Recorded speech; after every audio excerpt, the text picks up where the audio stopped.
Strawberry smoothie എങ്ങനെ ഉണ്ടാക്കാൻ നോക്കാം. അതിന് ഇവിടെ ഞാൻ ഒരു 5-6 വലിയ സ്ട്രോബെറീസ് നന്നായി കഴുകിയെടുത്തിട്ടുണ്ട്.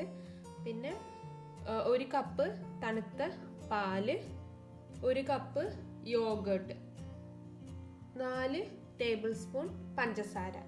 പഞ്ചസാര നിങ്ങൾ സ്ട്രോബെറിയുടെ മധുരം അനുസരിച്ച് ചേർത്ത് കൊടുക്കാം. മിക്സിയുടെ ഒരു ജാർ എടുക്കാം. അതിലേക്ക് നമ്മൾ കഴുകി എടുത്ത് വെച്ചിരിക്കുന്ന സ്ട്രോബെറീസ് ഇട്ട് കൊടുക്കാം.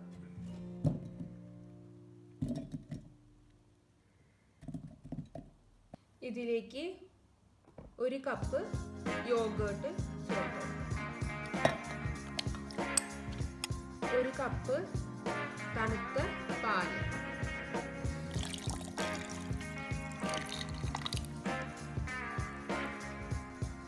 4 ടേബിൾ സ്പൂൺ പഞ്ചസാര.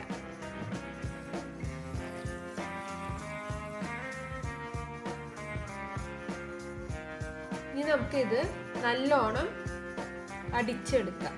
ഇനി നമുക്ക് ഈ ഒരു മിക്സ് നന്നായി അടിച്ചെടുക്കാം.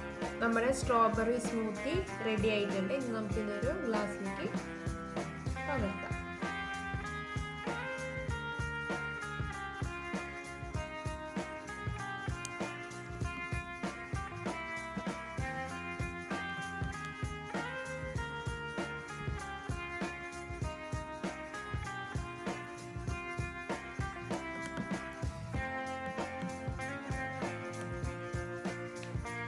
ഇതൊന്ന് ഗാർണിഷ്